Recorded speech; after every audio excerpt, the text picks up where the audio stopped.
memang sepengetahuan kami F ini mohon izin berprofesinya di dunia malam. Itu yang kami ketahui. Namun kami sampai saat ini belum berani berpendapat atau berstatement apapun siapa orang di belakang F.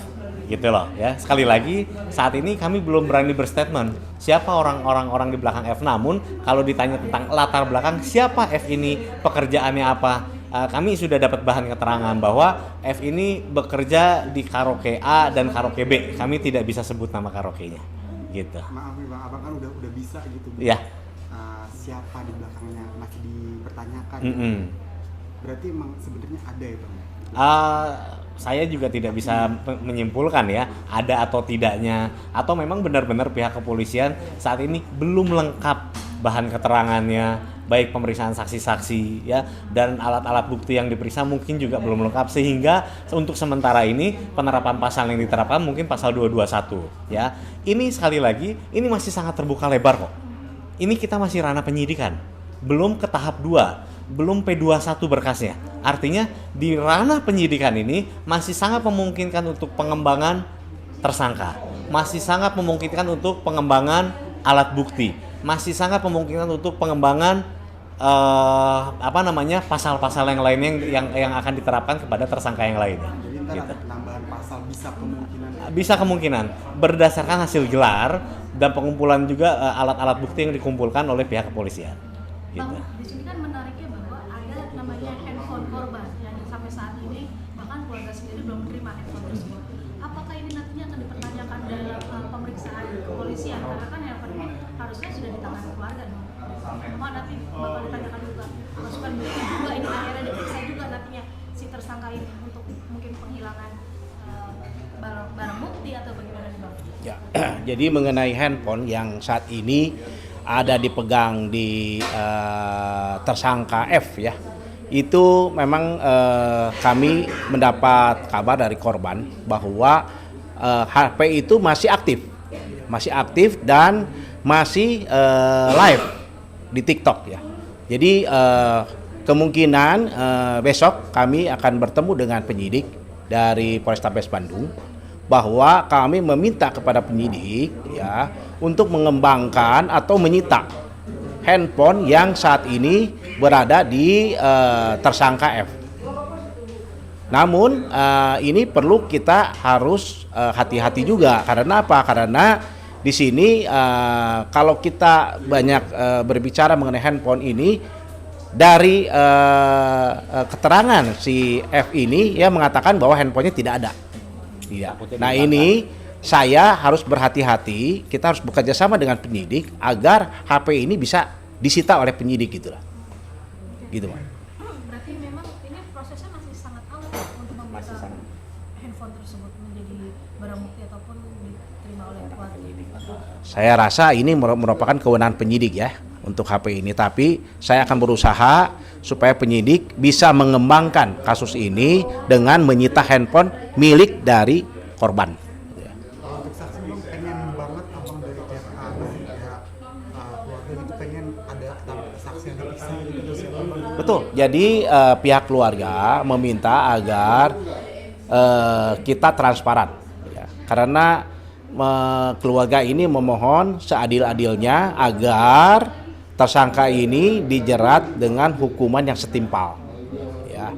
Artinya apa? Dengan perbuatannya ya setimpal dengan hukumannya. Ya.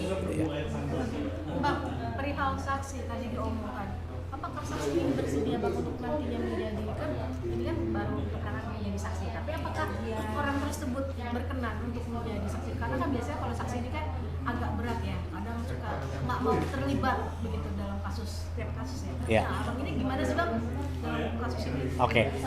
Sekali lagi kami ulas kembali, kami remind kembali bahwa sejak kami menerima kuasa dari kakak korban, yang kami lakukan adalah investigasi mandiri, yaitu ketika kami melakukan investigasi mandiri ya, kami menemui 3 orang saksi waktu di lokasi gitu loh ya. Ketiga orang saksi waktu di lokasi ini kami sudah meminta kesediaannya seandainya sewaktu-waktu diminta pihak kepolisian untuk bersaksi di kepolisian. Bahkan bukan hanya mereka bersedia, tapi kami sudah meninggalkan kartu nama kami, gitu loh. Seandainya mereka diperiksa, kami pun juga siap untuk mendampingi, gitu loh. Jadi bukan hanya mereka bersedia, kami, saya dan Pak Direktur atas nama LBH Unpar, kami sudah bersepakat ya Pak Dir ya, untuk mendampingi nanti saksi-saksi ini dalam pemeriksaan, gitu loh. Mungkin ada tambahan juga ya. Tadi Mbak bilang apakah nanti saksi-saksi itu mau nggak dia hadir itu. Jadi saya minta kepada kepolisian ya supaya perkara ini menjadi terang. Polisian itu wajib memeriksa saksi itu. Dia mempunyai hak untuk memanggil saksi itu untuk menjadi saksi, memberikan keterangan yang sebenar-benarnya, yang dia tahu, yang dia alami, yang dia lihat gitu ya. Jadi tidak ada alasan misalnya dia tidak mau untuk menjadi saksi gitu ya. Gitu mungkin ya. Saksinya yang paling kuat itu dari siapa gitu? Oke, kalau menurut kami sampai sepengetahuan kami sekarang yang paling kuat adalah saksi Tuan O dan Nona O. Ya, kenapa? Karena Tuan O dan Nona O ini dia yang mendengar pertama kali adanya cekcok sejak jam 12:30 malam, gitu loh ya. Cekcok sejak jam 12:30 malam, ada teriakan minta tolong sebanyak 6-7 kali, lalu diteriakan yang ketujuh itu sekitar jam 2:30 pagi, nadanya teriakannya sangat tinggi dan kencang, barulah Tuan O ini berlari ke lokasi sumber suara ya. Ternyata ditemukanlah korban sudah tergeletak dengan bersimbah darah, gitu. Bang, mungkin apa sih nantinya dari pihak abang nih untuk keadilan bagi korban dan keluarga gitu? Jalan langkah hukumnya seperti apa nanti? Iya. Langkah hukum. Oke, ya menurut kami yang paling adil itu periksa lebih dalam lagi kedua tersangka ini yang masih di luar ya. Sebelum diperiksa mungkin paling awal ini kita lakukan ekshumasi, gitu loh ya, karena ekshumasi itu harus dilakukan ya terhadap kematian yang janggal atau tidak wajar, gitu loh ya, sehingga harus dibongkar lagi kuburnya ya, harus diotopsi ulang lagi, gitu loh, karena belum ada otopsi di sini, gitu loh ya. Setelah dilakukan ekshumasi, barulah nanti diperiksa lebih dalam lagi tentang peran dari kedua tersangka ini ya, yang masih di luar. Kalau A itu sudah jelas, dia sudah mungkin dengan alat bukti yang cukup, pihak kepolisian lebih ahli lah dalam mengungkap ini. Saya yakin sehingga A ditetapkan sebagai tersangka. Ini harapan kami. Ayo yang keduanya ini gali lagi lebih dalam, gitu loh. Sehingga apakah pembunuhan ini pembunuhan berencana mungkin, gitu loh ya. Dari motifnya kami pengen tahu dulu. Apa sih motifnya sehingga korban ini ditusuk di leher, gitu loh ya kan. Yang kami dapat bahan keterangannya dari hasil chatting-chattingan.